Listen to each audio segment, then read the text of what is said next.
Welcome to Meet the Biz.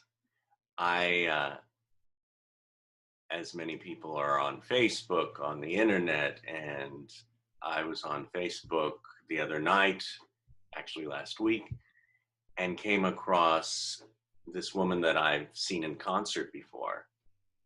And she was playing the whole set, and I started listening to it, and the joy that I was having. And then I turned in the next night and she was doing it again. And it was like, and I'm addicted. I'm like, oh my God, I've got to connect with her. And she is like an angel on earth. And it's interesting when times like these we go through, we come across these people who might have just been doing their own thing. And every night now she heals our hearts. Through her music. She is, well, instead of like going on about it, this is an amazing performer, Kiki Ebsen. Kiki Ebsen, hello. Hello, David. You're How so are you? sweet. Well, I'm, I come from here, and I'm tearing up thinking about it, because your voice and your heart is truly of an angel. And you might know the last name Ebsen because your dad, and I'm talking to the audience because your dad's Buddy Ebsen was Buddy Ebsen. Yeah. So. Yeah, you were born into a family, a historic family.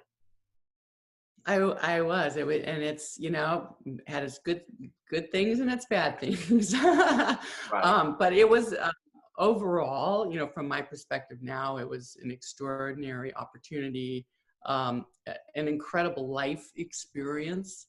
And a lot of people think if you're born to a famous person, whether they be an actor or whatever, that life is just, that's rosy and you've got all this money and you get all this opportunity. But, there's a lot to figure out with, in that situation, because you have a parent that is so larger than life, and it's really hard for you to find your own identity. So that was what I spent a great deal of time exploring and discovering, by making a lot of mistakes. I was a pretty stubborn, youngster. So I had a strong will to do something, although I had no idea what I wanted to do. I didn't think when I was a kid that, I'm going to be a musician or a singer or what, none of that. I had no idea. I knew that I liked to play piano, and I knew that I loved animals and I loved nature. But, I really struggled to get out from under the shadow. And my mother was also very prominent in the theater world in our community. And so we had these two really powerful parents that were trying to guide us, but, through their filters, they didn't quite see always what your unique talents were, So for me, that could be difficult, and to come to terms with. But we did. We all came. In there while they were living. We had great connections toward the end of their life, and now I have such a great relationship with them in their sort of afterlife. Right. And what you bring, you write songs. You started off, as I read on your website and read other places, you started off classically trained. Is that true? And then I went to college. I've had a great deal of exposure to all kinds of music. I have older sisters who turned me on to, the Joni Mitchell and Donovan and all that, in the 60s. My mother was all about the classical music and the Broadway show, as was my father. My father was into jazz. So the house was just filled with albums playing, everybody from, Joe Pass to Ella Fitzgerald to all the big band stuff, all the show tunes, everything. My mother took us to all the original cast productions of Hair and Fiddler on the Roof. It was just, that's what we were exposed to. And it was amazing. I didn't realize how cool that was at the time. So then I loved rock music, and in my high school, that's what I did. I played rock, got into progressive rock. And then as I went into college, I fell into class. I loved classical. I did study a bit of classical as well. I loved the chords and all that. And I studied it in college, and I got my degree actually in concert voice. So that's where that came from, although I never anticipated that I would be an opera singer. It seems that my voice is suited to it, but it wasn't what my journey was going to ultimately be. Right. Well, because I read too, you played in the Marriage of Figaro. Yeah, I was in Marriage of Figaro in college, our college production. I went to California Institute of the Arts, and it was fun. I really enjoyed it. I did. Well, what's so great about it is you have all the different musics, and it comes through you in your own defined voice, which is so beautiful to hear, which we're going to hear in a couple of minutes, which I'm excited. I'm listening to you, and and thank you again for being here. Performing Arts Studio West, our school, we have a couple of music teachers, and each of us are doing classes right now for the students, since we're all at home being safe. And one of our, both of our instructors talk about those different style of musics and the different people, and we go through different eras of history. So to hear this from you, who lived it, and growing up, I'm so blessed myself to feel like, to have been born in the 60s and go through the 70s. I think it was an incredible time to be exposed, as I'm sure our parents were like, well, you didn't know what it was like in the 30s and 40s. And I agree. They had their, as I explored my father's career with my To Dad With Love show, I realized, we didn't get that opportunity, but we did get the 60s, 70s, and that era of songwriting and music and just everything that was going on, in theater and musicals. We're lucky. We're really, really lucky. And then you went on to be backup singer for so many people. You worked with Chaka Khan. Well, I was a keyboard player. I played keyboards. Okay. I played the synthesizers and keyboards, and I sang. So I did both. Right. I was also what they call a MIDI programmer, which I could program music and sequences and samples. And the first job I ever had actually was with the group Chicago in 1987. And I did 2 tours with them off stage, like behind the drum riser. I had a keyboard set up and a computer, and I would augment their sound through samples and sequences and through extra strings and bells and whistles and, occasional piano and organ part. But that was a great experience. That was my first real tour and world tour, and that was a huge band. And then I went on to work with Al Jarreau and Belinda Carlisle, Tracy Chapman, Christopher Cross, Michael McDonald, Boss Skaggs, and a whole host of artists and lots of television, but always as a keyboard player, singer, which was a cool role for me because, it was cool for the band because they could get an extra singer, for the price of the keyboard player. And I also, make beautiful sounds and synthesized, really luxurious synth pads and things. And in the early 90s, especially, everybody was into those big David Foster sounds, and I was really good at layering and recreating album sounds for tours. So it was amazing. I did 25 years.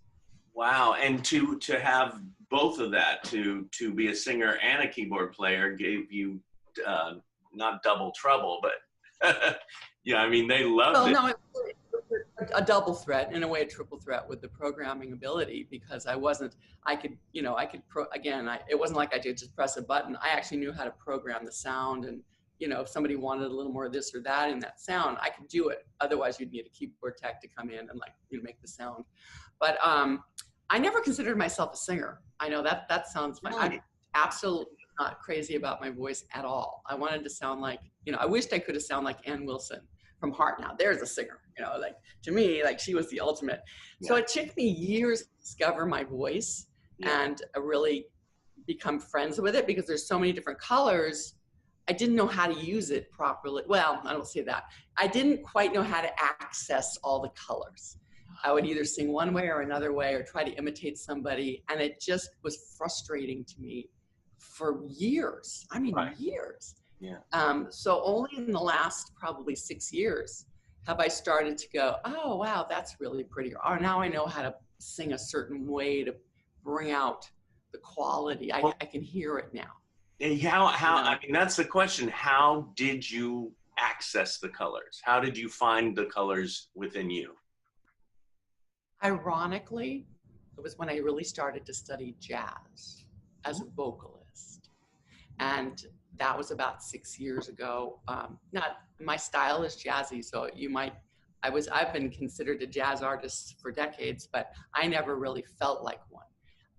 It wasn't until I recorded Scarecrow Sessions, which was the record for my dad in my dad's honor with the songs from the shows that he was in back in the 30s and 40s, that I actually went into a studio with a bunch of jazz musicians in New York City. I went to New York, got a really good dear friend, David Zimmerman, produced it. We had John Patitucci and Chuck Loeb, like amazing jazz players.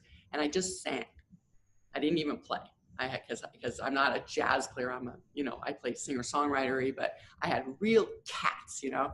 And that exploration of the freedom of just singing, that started to access the colors that I'd been unable to get to for so long. That and a study of improvisation, which I did. I had spent a year with an amazing improvisational singer. Since you're teaching, if anybody ever comes across the opportunity to study with a lady named Rhiannon, she is one of the most incredible improvisational teachers you'll ever find. It's not Rhiannon. And she's a woman who's been doing it for years. She's in her 70s, I think, and she does workshops all over the world. She's based in Hawaii. It opened up the door to my ability to create in the moment. And I'm not just talking about improvisation as it pertains to jazz. It's as it pertains to life. Yeah. It's like improv theater, but with voice. It's total improv theater. You are in the moment. You just start, and then another person, if you do it in a group, another person starts and they interact with you, and then the third person, and you get this extraordinary piece of music in the moment. It blew my mind. And so now everything, I'm so able to just go off into another world, and I'm not worried about looking silly, because I think a lot of people, when they start to improvise, they are already start to get nervous, like, oh no, what syllables do I use and how do I do it? And I go, you don't even think about it. You just are. So anyway, that all started me in that process of finding my voice and becoming more comfortable with it. I'm so glad that you brought up the in the moment and how it connects not just to you as an artist, but to you as a human being and in the life that we are in. Because that is so important. It's not quote acting. It's not just singing. It's living. It's living, and that, as a coach and teacher, I'm sure that's what you coach. When they start getting sticky in the performance, you're like, no, that's not where you're going at. And she did the same thing. Rhiannon would say, you're performing. This isn't a performance. This is be in the moment. Don't go to your routine licks. Don't go into your bag of tricks. Yeah. This is the moment. And and she accesses the body too. She works with dance, incredible improvisational dancers, and it's an amazing experience for anybody who's in the arts, So anyway, I was very blessed to have that opportunity, and then to explore the show about my dad, which took me into a whole world of performing on stage as an actor, and studying some dance and studying his dance steps. And I'm just showing up, and the day sort of unfolds into whatever it is I'm supposed to do. I know.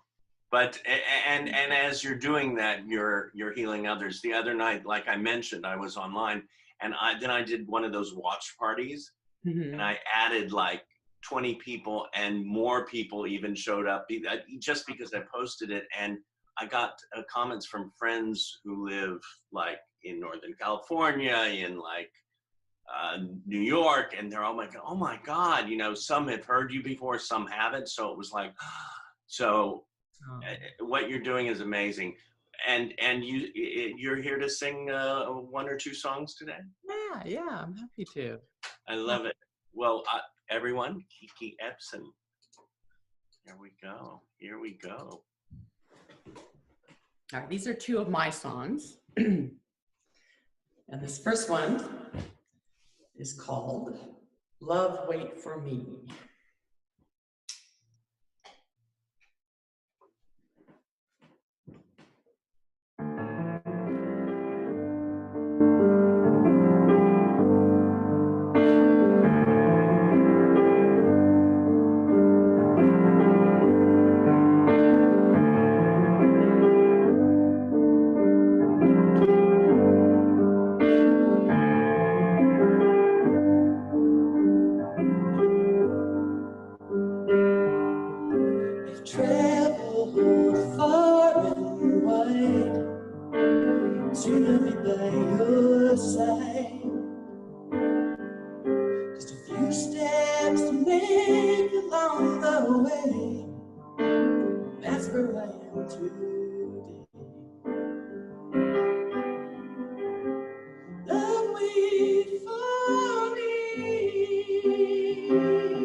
Beautiful.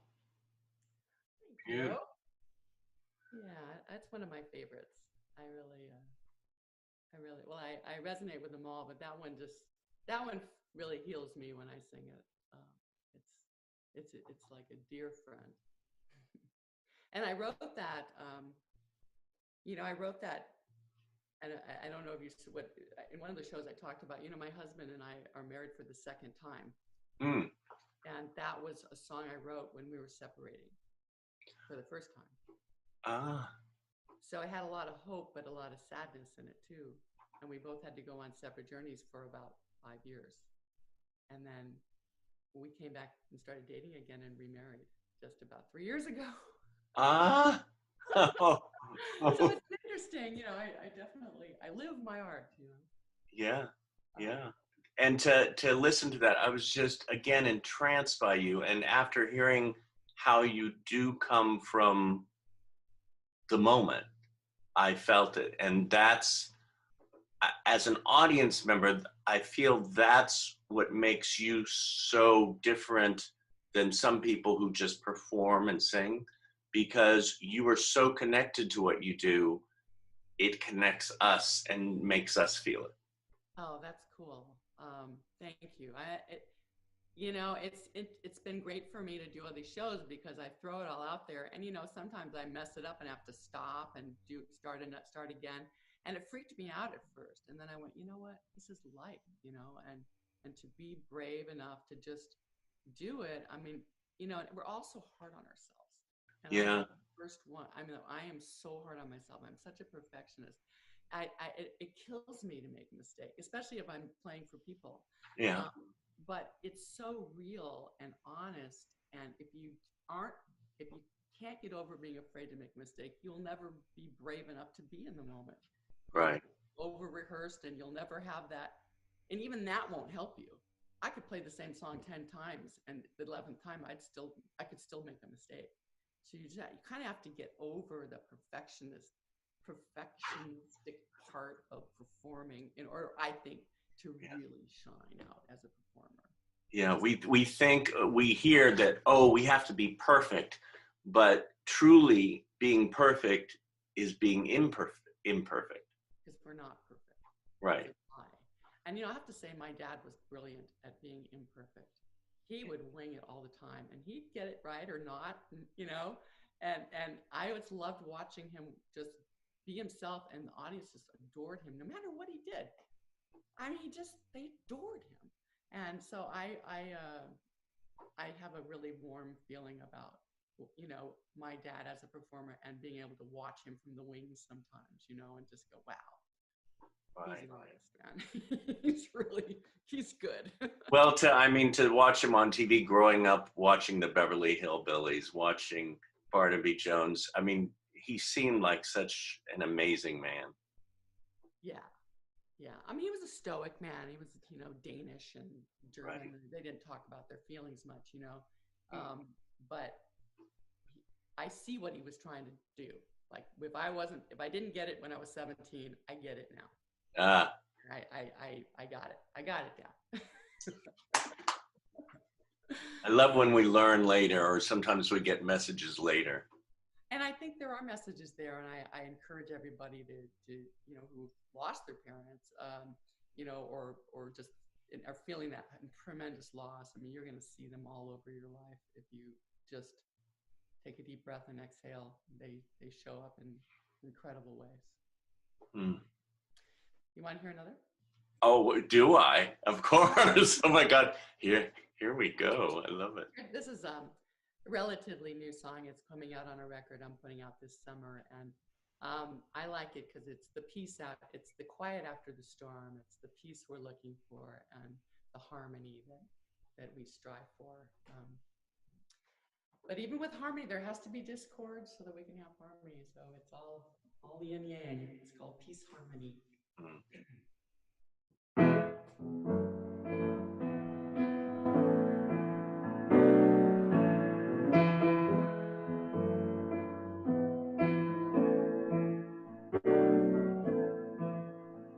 Heart is open, there's so much to feel. Never known a love so real. Storm and heavy, but it's gonna last. Washed away my wicked past. There's only peace, harmony. That's That's what I want. Give me peace, harmony. Ooh, beyond the prison of my own confine, beyond the maze of crooked lines, shifting sands that were so deeply bound. I found my faith on solid ground. I found my peace, harmony. That's what I want. Give me peace, harmony. Ooh, peace, harmony. Yeah, that's what I want. Give me peace, harmony. Ooh, take me to your water.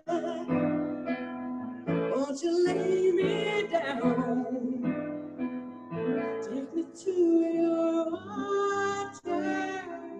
Fill me up, fill me up with love.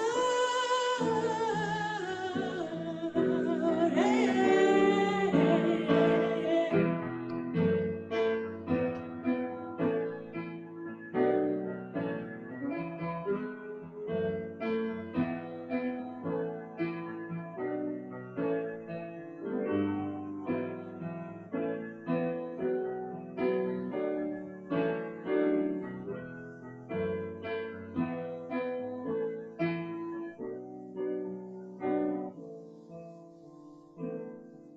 Heart is open, there's so much to feel. Never known a love so real. The storm it hit me, but it's gone at last. It washed away my wicked past. There's only peace, harmony. That's what I want. Give me peace, harmony. Ooh, peace, harmony. That's what I want. Give me peace, harmony. Ooh, oh, yeah. That's what I want. Give me peace, harmony. Ooh, peace, harmony.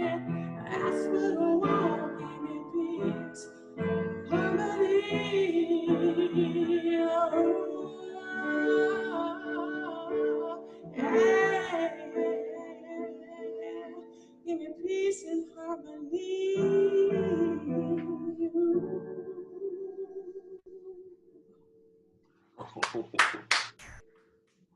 Oh my God.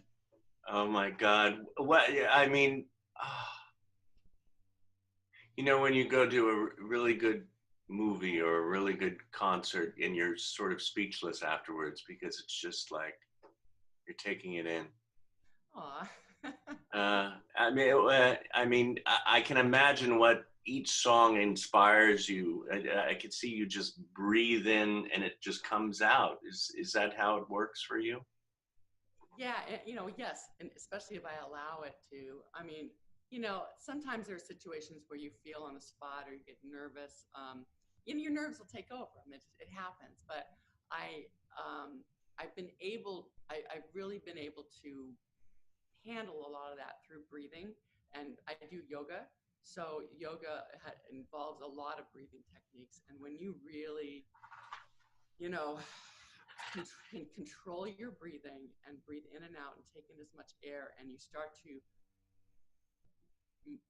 control the rhythm of your breathing, you won't be doing those shallow breaths, and you can control your heartbeat and your pulse rate when the nerves take over. And that's really gotten me out of a few jams where I felt, but for whatever reason, in particular, I was doing a show at Catalina's. It was a cabaret version of my dad's show, To Dad with Love. Yeah. And Debbie Reynolds had just passed away, and she's a family friend.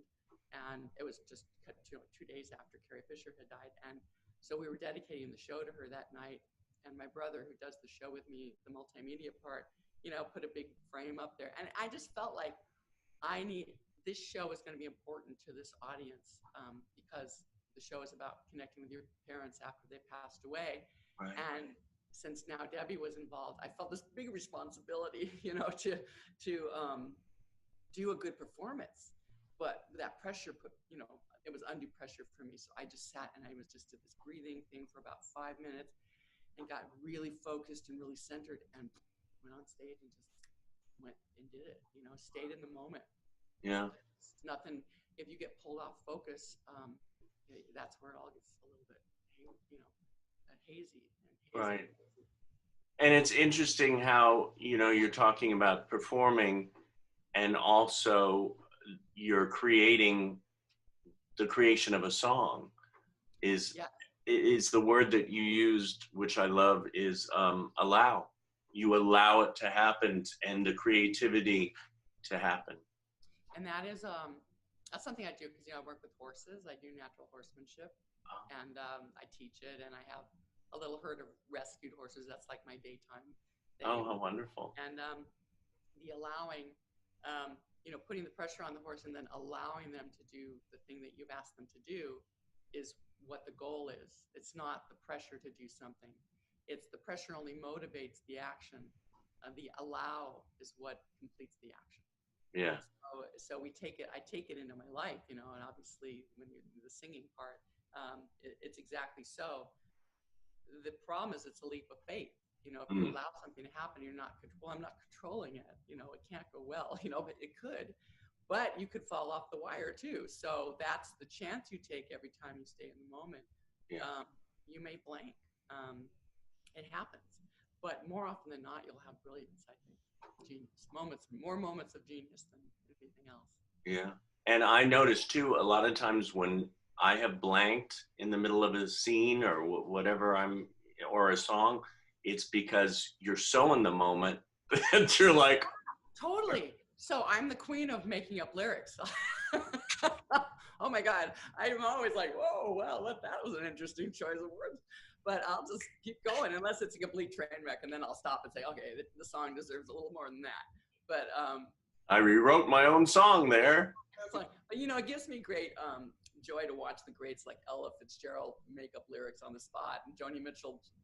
There was some TV show where she just stopped in the middle of her song when I got to do that again, or you know, or she tried out a new song. So I just have a verse of this. Do you mind if I play it? National television? You know, it's like that's amazing. So. Do your thing, you know, just do your thing. Do your thing. Well, Kiki, thank you so much for coming today and being a part of this. You're dear.